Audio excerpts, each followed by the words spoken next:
So what's your role these days at the university? I'm a senior lecturer, so I teach Pacific Studies. I use an anthropological lens in my research and study. So we do a lot of research as well, and at the moment I'm doing a master's grant. Yeah, that's interesting. Yeah, it's called Transnational Whamatai. So the actual title of it is Transnational Matai, Ancestor God Avatars, or merely title holders. Yeah. It's an interesting area to look at. It is. It's probably not an area that I'm familiar with. I don't know much about the Samoan culture, even though I'm Samoan. Can you explain a little bit more about the topic itself? Or? Yeah, sure. I mean, I guess what brought me to this topic was the love of my dad and seeing how he looked after the family when I was very young. We lived at 4 Home Street, Greyland. And all I remember was the family coming from Samoa, staying at home, and then leaving, and Dad always finding jobs for them. And, so I saw him in action. Of course, my job those days was just to make the cup of tea and make sure everyone had food. But I just loved how the family, it was just family coming and going, and Dad looking after them, finding them jobs. And so I think I fell in love with that whole kind of, leadership that he was for our family. Kept us together through thick and thin, and looking after our family. So the whamatai is the Samoan chiefly system. So every Samoan born is a suri. Every Samoan child that is born is worthy of a title of either his mother or father, right? So that's why everyone gets pissed off with Samoans, because they always say they're kings, well, they are actually, because they're all entitled to be given the title. So there's a long history, but there used to be a few titles, but now there's hundreds because titles have been split. And so usually the process is when there's a vacant title, or when the village decides that they want to split titles, then the call goes out to their transnational families in Australia, New Zealand, America, Hawaii, Alaska. Hey, we want, a member of your family to take one of these titles. And so those families then meet in New Zealand or Australia and decide who they want to put forward as a holder of that title. So that's the kind of process that we understand that bestowal titles are made, right? So the thing is, before migration to New Zealand in the 1950s, in large numbers, the chiefs, the Matai, looked after their villages in Samoa, looked after the well-being of the family. That is their sole purpose, is the well-being of Aina, of the family. And so when they started migrating to these places, all I remember was that Dad went back to Samoa to get his title, but because he wasn't living in the village, he kind of shared his obligations and duties with his brother, who remained in the village, and Dad. So whatever happened in the village, we would get the old telephone call or letter, snail mail in those days, don't forget, and Dad would go to Samoa or meet us or send money. So that's how it works in the transnational space.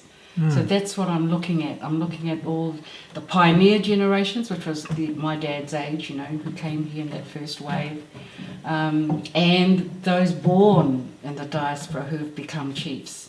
So over 3 years, this project has been to try and understand how the whamatai system has changed, been transformed by time and place, and also how tautua, because tautua is a pivotal thing to be Samoan, o le ala, le pule, o le tautua, the way to power the street serving, right?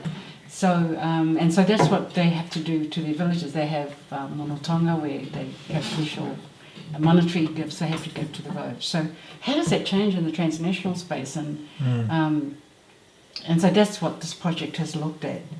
So we found out some really exciting things. In the old days, it was just remittances that were sent back, right, to the post office. Financial tautua, yeah. But now billions of dollars are going back to Samoa through not only those cash remittances to pay for school fees and things for the kids in the village, but secondly through Salfai, through title bestowal ceremonies, which you can see it, you know, on Facebook, Samoa Observer. You have multiple titles going in one village, 50, 60 to 100. When I got my last title, which was my dad's title, Lupematasila from Whalatai, there were 43 of us, and they had just opened it up to women.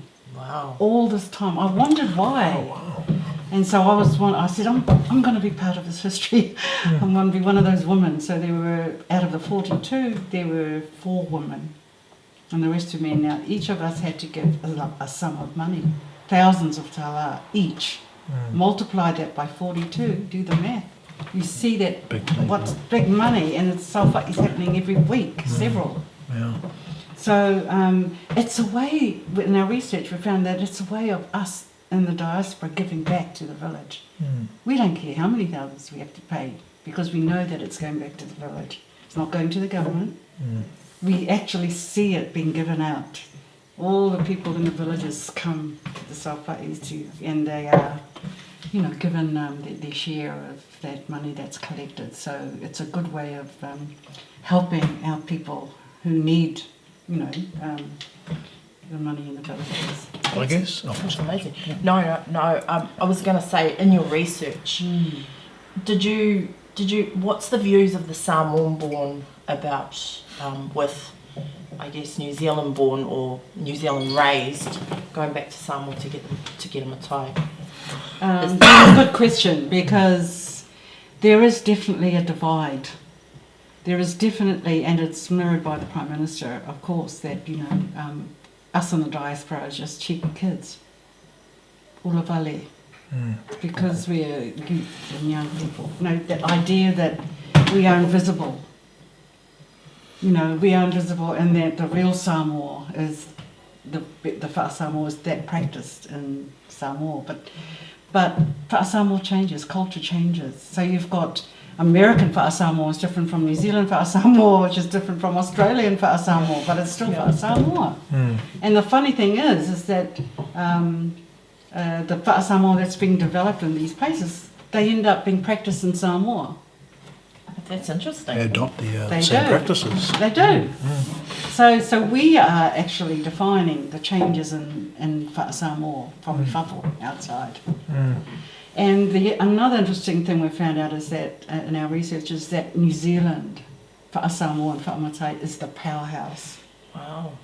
Is the powerhouse of the money that's going back to Samoa. Because New Zealand was the very first destination that our pioneer parents and grandparents came to, and we've got the breadth and depth of Samoa here in New Zealand. And so that's 2 forms of cash flows, right? I've talked about remittances, and then there's the Salfai dollars, then there's the tourist dollars. Who is it that's going and staying at Aggie Gray's and Tanoa and all the hotels? It's us. But we're still invisible because that's not being made public. It's really interesting. Right? The government in economic speak say, oh, you know, they just call us tourists. So when you hear tourists, you think of England, you know, English, Wharangi people coming in to be tourists. But it's actually families coming back to meet with families. So that's a third cash flow. It'll be interesting in the years to come with Samoans going all around the world, making our way to Europe, making our way to Africa, through Asia. If, like you said, New Zealand being the powerhouse right now, how that'll sort of pan in the future, whether those other places where maybe our people go and earn more money are able to sort of go back and maybe send more money or spend more money in that regard, or just come back and again, because I guess in a lot of ways it's their only link back to Samoa. That's right. And if you're raised, you know, in a different culture, in a different place, you're also having to live with those cultures. That's right. Yeah, and then embrace their different But systems. here is where ethnic identity is pivotal, because unless you identify yourself as part of that transnational family, you won't give. Yeah. You won't take titles. Yeah. So there's, but going back to your question, there is that divide that the real McCoy is in Samoa. Yeah. Right? And it's sad because we're all Samoans no matter where we're born. Exactly. I on that topic, I remember doing a sociology paper where you were a guest lecturer in class, and what we were talking about was exactly that, ethnic identity. And I guess your paper in particular around that, about I am Samoan when I'm in Samoa, but they call me a Palangi. In New Zealand, at best they're calling me a bunga or a coconut. Can you talk about your ethnic identity research around that? Because for me that was really an inspirational talk and got me through university, because I was kind of the same. Well, both me and Jay are Māori Samoan. When we went home to our family in the north, we were known as coconuts, but down here we were hoary, or and I grew up having an identity crisis because I didn't know who I was, and it wasn't until I went to university and got an education that I realised it's great to be both, and I'm proud to be both. But I guess your academic work around ethnic identity. So basically, it's trying in the thesis. It spells out the coping mechanisms that you develop to face that first racist challenge, being called bloody coconut. So you work out, you learn, like you said, you learn the colonial history of colonisation and how they colonised Samoa and they killed half of our population off the flow. And then we had Mao. We weren't just passive pawns, we were activists. We are activists, so you had the Mao, right? And even in the diaspora, we're still activists. So the coping mechanism. So my coping mechanism was joining the Panthers. I'll fix you, racists. Just stop it. And so that for me that was answering that one. And then the second one, I'm a Samoan but not a Samoan. That was tough because going my first visit to Samoa, when I got to the airport, Paliolo, I felt like just getting on my knees and kissing the ground. Samoa. And this airport officer, excuse me, miss, you can go to the line, please. Not the pump. That woke me up a bit. But that's how I felt. I just felt I was coming home. That was my first trip, and that's what I call the affective tie. It's an affective tie. It's more than an emotional tie. It's an experience that makes you want to go back, and you know why you want to go back. You do something about it. You don't just feel it. You do something about it. And as a Panther, that's a Panther, If you see something that's amiss, don't wait for someone to fix it. You got to do it yourself. Well, that's an amazing journey. I remember earlier this afternoon I asked you why an academic? Our father said, you're going to be a doctor, you're going to be a lawyer, and that was it, I wanted to make a change, but recently I've left the law and I'm doing something else, and just because I want to make that change for our people. But it wasn't until you said to me today, well, I'm an academic and I'm making a change because I'm teaching these young people about their history. I just think that's amazing. It is, that's all it is. And that's why Sam and I in that paper, we are saying we've got enough culture around there, around the schools. We've got language, we've got performing, we've got ASB festivals. What we need is to enhance those programs with ethnic enhancement programs. So what I call ethnic enhancement programs are learning your history, your social history context, learning about colonisation, racism, and capitalism, learning about those, and then you understand where you've been placed in the world, and it's not our fault that things are happening to us. It's society. It's happening all over the world. It's international, and our young people can just get rid of that angst and that bitterness and rage by just learning and educating themselves about why they have been put in that unfortunate position. It's not their fault, and it's that's where I see the beauty of it's changing mindsets. And I'm not only trying to reach our people, I'm trying to reach the system too. Yes. The leaders, the politicians, writing papers that they will read and maybe change their mindset too about who we are and what we think are what is important. And of course, with every cultural group, it's our values. Most definitely. If the dominant leaders in the country know what our values are, they will know how to deal with us in a better way and stop this one shoe fits all crap. One shoe fits all. We're all different. We're all different, even within our ethnic groups. Yeah, a lot of our You know, it's we're diversity. not homogenous. We've got people with titles. We've got women. We've got, you know, it's complex within one ethnic group, and that's another thing my academic work has led me to. When I was a student, they just had Pacific, Māori, and New Zealanders. That was the research. So I was one of the first ones to say, no, I'm not going to do Pacific research. I'm going to do Samoan ethnic specific research. Wow. Yeah, so that was years ago, and I was the first one to stand and say, no, I'm going to do Samoan, because even within that group, it's really complex. Yeah. And you can't have this pan-Pacific thing, because the money's just going to go down the drain, because there's no infrastructure that's Pacific. Who speaks Pacific? What's Pacific language? Yeah, exactly. We only speak Samoan, Tongan, Book Island. We don't speak Pacific language. So that's where the money's going to, is these Pacific programs. And logistically, it's a nightmare, because, you know, you've got within there, you've got so many Pacific groups, you've got to cater to their different cultural needs. So I chose to go as ethnic Pacific to lead the other groups. So once now Samoan ethnic specific research is validated, Tongan research, you know, Cook Island ethnic specific research. Māori's always had Māori research from day one, Sure. but Pacific research. So now I laugh because I see this project, it's Māori, Pākehā and Samoan. You know, a research project. It's not Pacific anymore, it's actually ethnic specific. A lot more specific.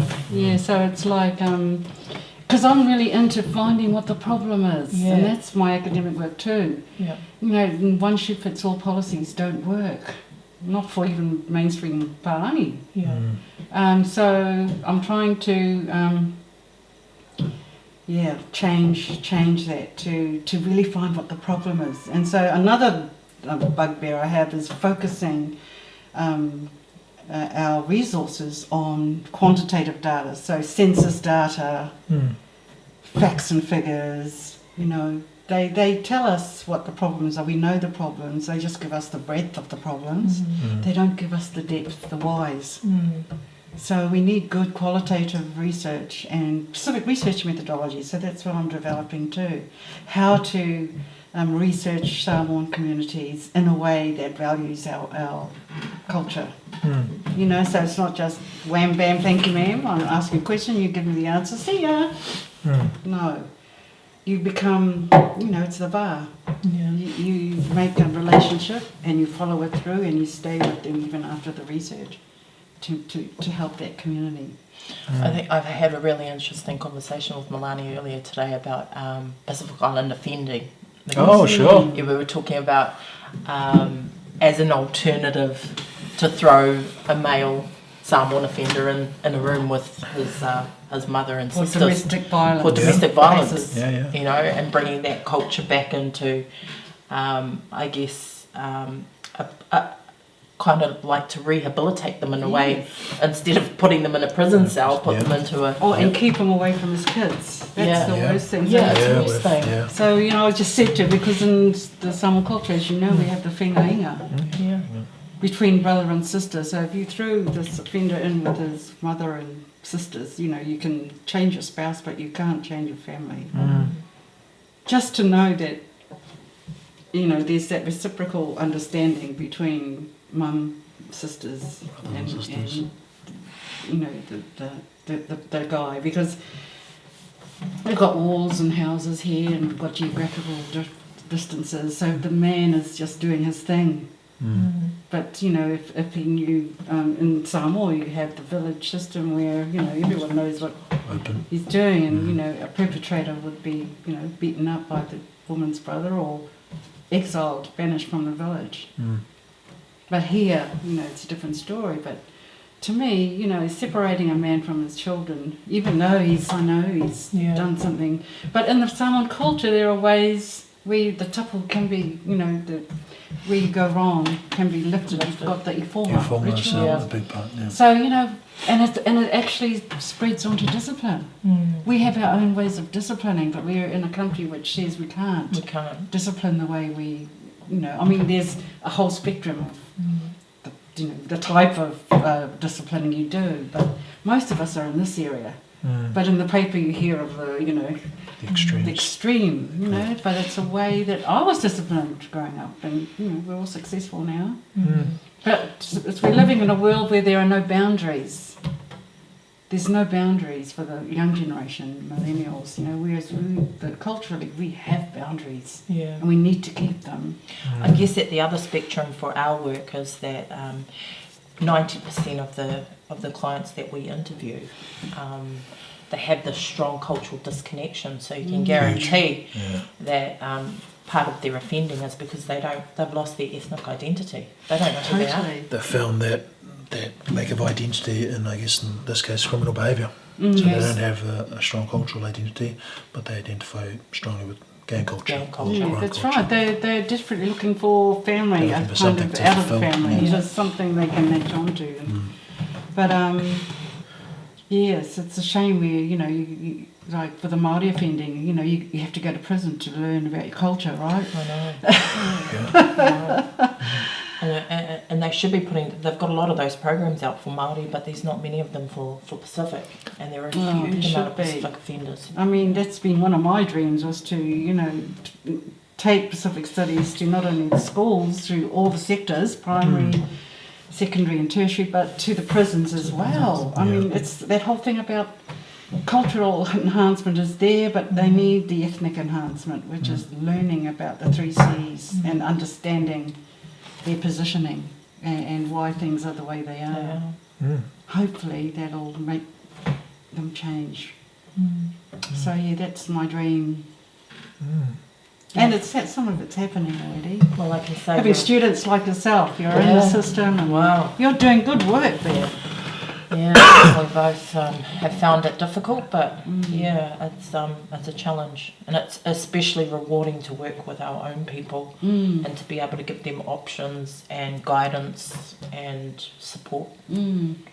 And I believe that we write quite a balanced report. So what they do is bad, and we don't go to the judge and say, well, there are all these amazing things. Yes. But we also balance it and say, well, they've done this. They've got to understand that they've done it, and there's consequences. But as we've realised, ethnicity is a massive part of that journey for them, because a lot of them don't know it. And we had a Malanga School program 2021 where we took 300 school leavers. And did you hear about the Malanga show? No. It was in the town hall, sellout shows. But what we did was these 300 students was take them in the summer school break, 6 weeks. This might go on too long. It's okay. 6 weeks, and there were 3 streams. There was a show which they performed, so we had a show of Samoan music and dance performance, gospel singing, rapping, traditional songs. Then we had an academic stream. This is the ethnic enhancement I'm talking about. So while they were learning these songs and performances, we were giving them the history of them, and so that they weren't just singing songs, they were understanding the social historical context of those songs. And then the third one was the mentoring, of dynamic grad students with groups. So they'd look after them and as a family and take them to their next class and make sure they go to rehearsal, make sure they have fun. And then lunchtime we had breaks where professional sports people would talk to them about careers. So it was a full-on program, and then they'd do carving and mat weaving in their program as well. So there was a holistic kind of program that kind of was good for them. 60% of those 300 enrolled in tertiary education courses after that. So, that kind of education program where you're learning, you're not just a performer of dance and music. You're also the carrier of knowledge about your own culture. They used to have Yeah. our elders tell us stories around the umu or something back in the village. Well, we don't have that anymore. And we've got some of our leaders like Te Pōtamasese, who's, really rewarding us with his knowledge and published it. And I think his work helps us a lot to get our heads around, our Indigenous knowledge references, which are very valid today. Very valid to take us into the new future, into space if necessary. We colonised a third of the world's surface. And I used to have an architecture friend who said, I have a strong feeling that the first people to Mars are going to be Samoans. He was a sailor. All right. But he's an archaeologist by trade. So. It's interesting that you talk about your family, because I didn't really hear at the beginning how you guys came here. Like, are you New Zealand born, or were you Samoan born, or? Oh, interesting. Well, my dad, he joined. My grandma went to Fiji. Now, the only way through New Zealand in those days was through Fiji. There was no airlines coming straight to New Zealand. So my grandma went to Fiji and lived there for a while, and my dad and his brother joined the Fijian army. Oh. So he was one of the few Samoans in world. He was born in 1920, in the Second World War, and so that's how he came to New Zealand, sort of. So he married Mum the day that there was peace in 1945. He married Mum. Mum had already had 2 children in Samoa. And in 1945, my oldest brother, Anae, Arthur, was born. So I've had 2 siblings in Fiji, and the rest of them in Samoa, except for me and my youngest brother, who are New Zealand born. Okay. There's only the youngest in our family. How many of you in your family? It's 8. Wow, that's a big family. But yeah, well, they were big in those days. Yeah. That was the average, 8 or 10, The founding families of, they were one of the founding families of Newton PIC. Yeah. My grandmothers. Your family. Yeah. The Aotingas, Yandles, they were all there. Lela Oros. Good times. So you moved here and lived here in Ponsonby, Grey Lynn, or? Grey Lynn, 4 Home Street, Grey Lynn, where we lived. And it was neat in those days. My dad couldn't afford the deposit for the house, and his boss lent him the deposit, and he paid it back in his wages over time. That's how he owned his first villa in Home Street, worth millions now. And you all speak like really good English. I mean, I was just like me and Jack, we were both born in the 70s, and I remember, we weren't allowed to speak Samoan, Oh, well, not even that. It was our dad, I guess, believed that English was the better language to speak at the time. So we didn't learn Samoan. We can both understand it. Well, Jack can speak it. Same. So you and I are part of that generation that are articulate in understanding Samoan. But when I used to work for Māori and Island Affairs, it was funny because we'd have this conversation at the counter. They'd speak to me in Samoan and I'd answer in English, and so we got the job done in the end. But yeah, it was like they thought that as soon as we finished school, we'd start speaking Samoan, like some process of osmosis, even though they encouraged us to speak English. It was like crazy. Yeah. So, but we all were well educated too, that first generation of New Zealand borns, and we were born in the 50s. Education system was more equitable than it was now. Yeah. We had, equity and equality in teachers and curriculum.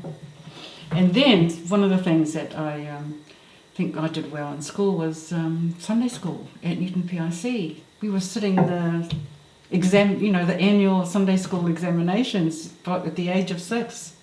So exams were natural to us. Yeah.